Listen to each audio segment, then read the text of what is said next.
Hello, नमस्कार, आदाब, सत श्री अकाल और अस्सलाम वालेकुम। मैं हूं मोहम्मद अहमद काज़मी, लेकर आया हूं आपका पसंदीदा कार्यक्रम ग्लोबल न्यूज़। इस वक्त बड़ी खबर यूनाइटेड अरब एमिरेट्स से है। इजराइल से दोस्ती के शुरू में ही एमिरेट्स को धमकियां मिलनी शुरू हो गई हैं। ऐसा लगता है कि अभी से इजराइल की तरफ से एमिरेट्स पर दबाव की पॉलिसी शुरू हो गई। इजराइल ने यूनाइटेड अरब एमिरेट्स से आने जाने वाली उड़ानों को रोकने की धमकी देते हुए कहा है कि यूएई ने अगर दुबई में उसकी एविएशन सिक्योरिटी शर्तों को कबूल नहीं किया तो इलाकाई क्राइसिस पैदा हो सकता है। अल अरेबिया के मुताबिक इजराइल की एयरलाइंस एल ने कहा है कि वो दुबई में सिक्योरिटी अरेंजमेंट पर आपसी रजामंदी ना होने की वजह से 13 फरवरी से दुबई के लिए सभी उड़ानों को जारी नहीं रख पाएगी। इसने कहा है कि दसियों हजार इजरायली जिन्होंने पहले ही टिकट खरीद लिया था वे उड़ान नहीं भर पाएंगे।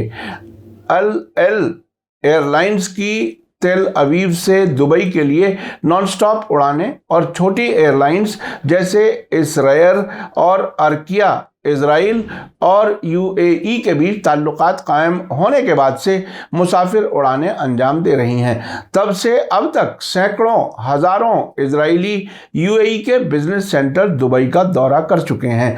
रॉयटर्स के मुताबिक इजराइल के एक सीनियर अफसर का कहना है कि इजरायली ट्रांसपोर्ट मिनिस्टर मेरव माइकली ने सिविल एविएशन सिक्योरिटी के बारे में जो शर्तें दुबई के सामने रखी थी उसे कबूल करने के लिए तयशुदा टाइम लिमिट में 1 महीने की मोहलत बढ़ाई जा चुकी है।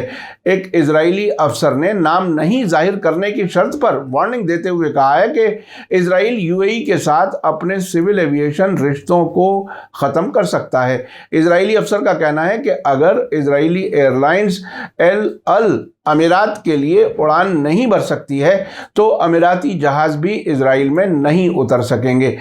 यूएई और बहरीन ने सितंबर 2020 में डोनाल्ड ट्रंप के कहने पर इजराइल के साथ ताल्लुकात नॉर्मल बनाने वाले अब्राहम समझौते पर दस्तखत किए थे, जिसकी दुनिया भर में चौतरफा नुक्ताचीनी हुई थी। उसके बाद सूडान और मोरक्को ने भी इजराइल से ताल्लुकात नॉर्मल करने का ऐलान किया था।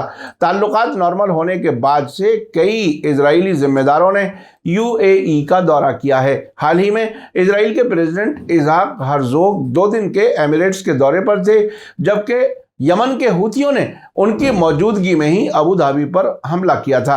इजराइल के प्राइम मिनिस्टर नफ्ताली बेनेट ने पिछले साल दिसंबर में यूएई का दौरा किया था। अब तक हज़ारों इजरायलियों ने बिना अपनी सिटीजनशिप छोड़े एमिरेट्स की नागरिकता यानी शहरियत ले ली है और अब वे सभी जीसीसी मुल्कों में बिना वीज़ा के सफ़र कर सकते हैं।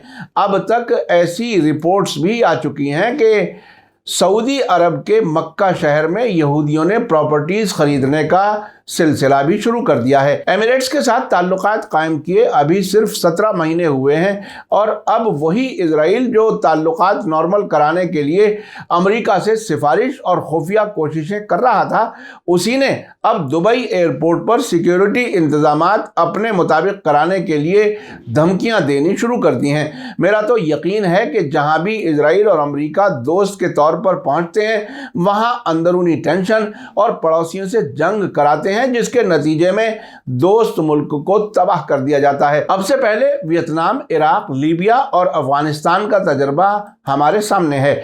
आखिर में आपको याद दिला दूं कि अगर आपने अभी तक media star world YouTube channel subscribe नहीं किया है तो सब्सक्राइब कर लें और घंटी दबाना ना भूलें। और अगर आप हमें फेसबुक पर देख रहे हैं तो हमारे पेज को लाइक करें ताकि हमारी हर नई वीडियो की खबर आपको सही वक्त पर मिल सके।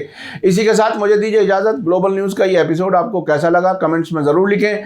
थैंक यू, धन्यवाद, शुक्रिया। जय भारत, जय हिंद। मीडिया स्टार वर्ल्ड के और वीडियो देखने के लिए हमारे चैनल को सब्सक्राइब करें और सीधे नोटिफिकेशन पाने के लिए बेल आइकन दबाएं। और अगर हमारी खबर सच्ची और अच्छी लगे तो अपने व्हाट्सएप, इंस्टाग्राम, फेसबुक और ट्विटर अकाउंट पर ज़रूर शेयर करें।